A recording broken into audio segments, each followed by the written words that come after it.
Be R S کے working president و سابق وزیر کے ٹی آر کے خلاف کیس درج۔ تلنگانہ کے سابق وزیر و بی آر ایس کے کارگزار صدر کے ٹی آر پر بدعنوانی کا مقدمہ درج ہوا۔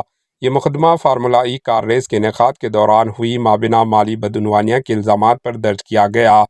اینٹی کرپشن بیورو اے سی بی کے مطابق سرکاری فنڈز کا غلط استعمال کیا گیا اور اس معاملے میں 4 غیر ضمانتی دفعات کے تحت مقدمہ درج کیا گیا۔ کے ٹی آر کے ساتھ آئی اے ایس افسر اروند کمار اور ایک پرائیویٹ کمپنی کے C E O B L N Reddy پر بھی مقدمہ درج کیا گیا۔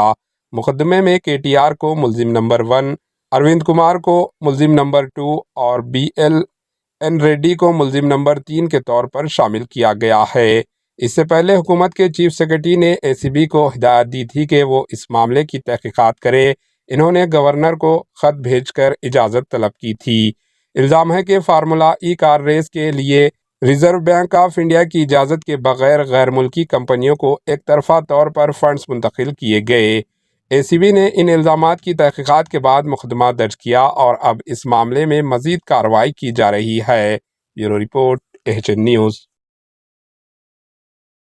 ہمارے ایچ این نیوز کو سبسکرائب کریے تاکہ آپ کو نوٹیفیکیشنز آتے رہیں وقت پر۔